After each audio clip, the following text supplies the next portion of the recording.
Hi, and welcome to Prepping Essentials. Well, it's 7:30 on Friday the 8th of November, on my way down to the land. Not raining right now, but it is forecast for later.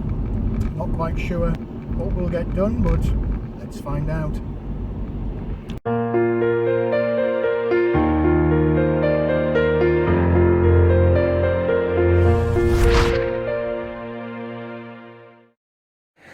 Well, here we are again, down on the land.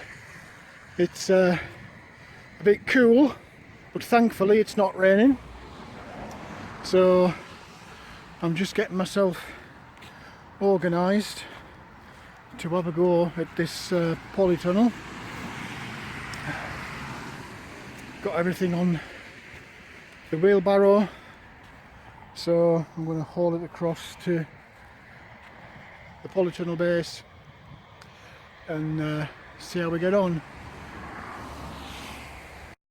I'm actually quite intrigued with this because driving in, the amount of fields I've seen that are completely flooded is quite amazing really, and yet here I'm quite fortunate because apart from this pooling around the edge of the pond that was dug out, the rest of the field is remarkably clear. It's wet underfoot, in some places it's quite boggy, but it's certainly not flooded. However, where I've put the polytunnel over this top corner of the field, where I intend to put the cabin and the veg patch, what I have noticed is what I thought was the driest part of the field actually has quite a bit of standing water just in this one little area here, which is a bit unusual to say the least. As I've been working around the field, this area, I've not noticed that it dips here, and it certainly hasn't been wet underfoot, and yet there is definitely water lying there, and also just a little bit here as well,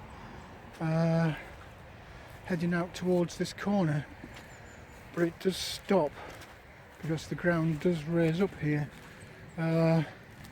So yeah, this edge of the wood here, in the very, very top corner, there is a little bit of standing water,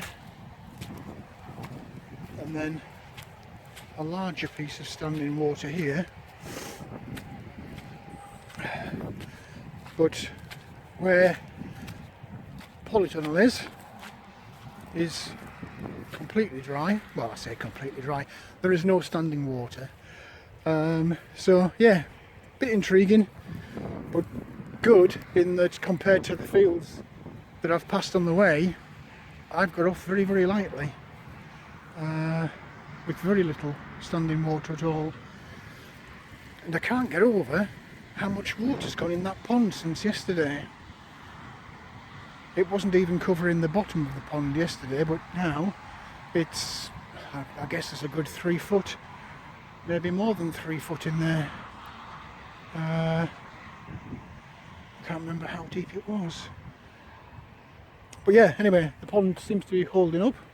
Doesn't seem to be anything around the edges where it's leaking. There is a little bit of pooling here, but I think that's general runoff from the field rather than the actual pond leaking. So yeah, I think I might have to dig out a little drainage ditch going across the field there. Anyway, I'm going on far too much. I need to be getting on and doing some work on this polytunnel, so I'll see you shortly.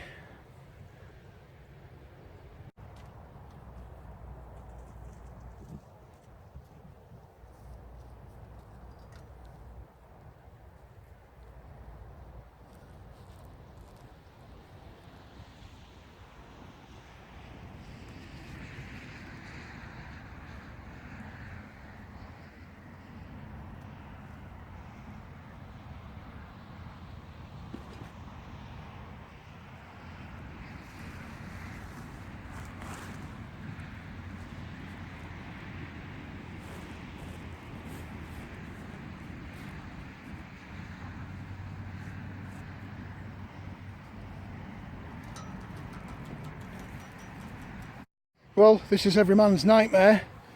Self-assembly, DIY kits, millions of pieces, and a distinct lack of instructions. But that's the frame, which hopefully is going to go up in the next hour or two. The actual cover for the tunnel is still in the box there. We'll see how we get on with that, because I've got a delivery coming at the house at 12:30, so I've only got a few hours this morning to get this frame up, and the sky is not looking great. But anyway, less talking, more working. I'll see you in a bit. Well, after a bit of a faff about, and I have to confess me putting some of them in the wrong way around, that's the 5 roof supports assembled. On with the sides now. Well, we're making progress. I can't say that it's speedy progress, but it is progress. The instructions, I have to say, are bloody shocking.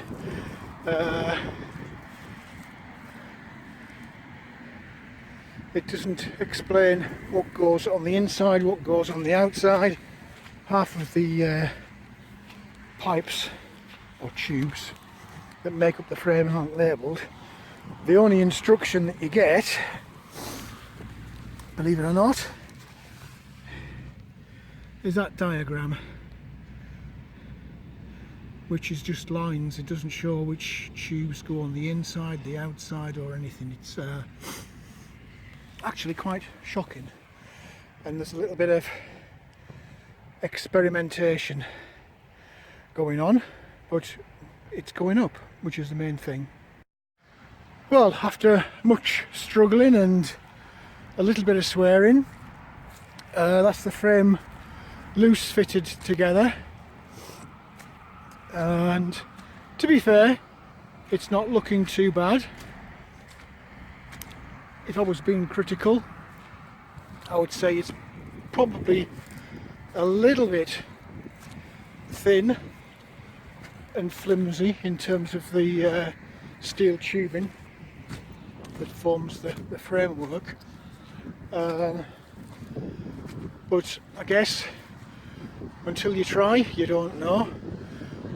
So I'll run round and tighten everything up, and then what I'll also need to do is I've got some pipe clamps, copper pipe clamps, which I'll use to secure the frame to the sleepers, and then I'm probably guessing that's going to be about it, because I'm going to have to run home and take a delivery, and I think I'm going to need a little bit of help getting the cover on. I don't think I can do that on my own, but I'll be quite happy if I just get the frame up and secure to the sleepers for now. So I'm just trying to get everything squared up, and more importantly, trying to get this frame fastened down.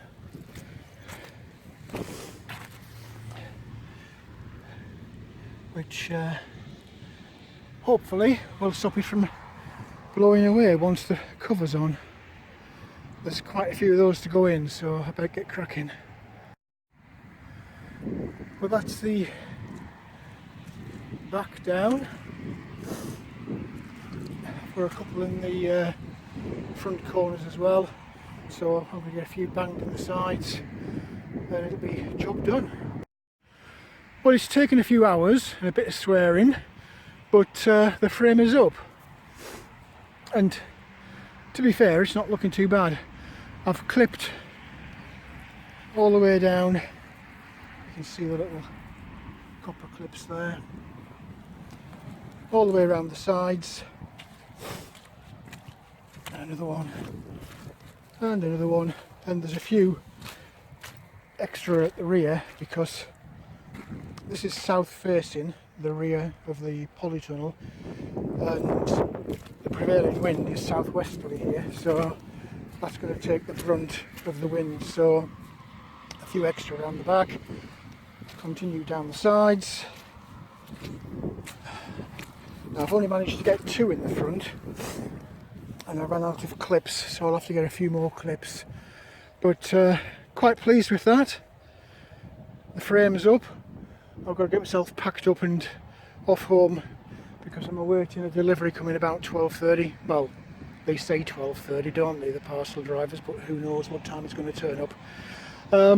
Quick look at the pond before I go. It's filled up nicely. It's probably got another, I don't know, foot maybe, foot and a bit before it hits the overflow pipe. So it's going to be quite interesting over the next few days to see how that gets on, and if it does actually drain off as I'm expecting it to. It actually does look quite level there. If anything, that drain pipe might be a little bit high, not quite sure. Does need to tidy up around here because this is a complete disaster area. There's some surplus mud that was excavated out of the pond that needs to come out of there. Not top of my list of things to do, but I will get round to scraping that up. I'll probably just use it to top off that left hand side of the pond, and of course do something about the drainage here. That drain I was looking at when I first came on the land, I'll have to extend that and take it around the outside of the pond. But anyway, I'm going on again. I need to stop and get cracking, get myself off home, and then wait for my delivery. Well, the delivery's just arrived. It was supposed to come between 12:30 and 2:30, and what time do you think it came? Yeah, 2:30. So lots of stuff in there. It's all materials for building the cabin. I just need to grab a couple of bits because the rain keeps coming and I don't want that to get wet, so it needs another little tarp over it. And that'll be it for today. Well, that's it for this video. I hope that you found something in there that was of use to you. If you did like the video, please do click on the like button. Also feel free to hit the subscribe button if you haven't already done so. As always, welcome any comments, questions or suggestions you might have. Just leave them in the comments section below. But for now, thanks for watching and I look forward to seeing you in the next video.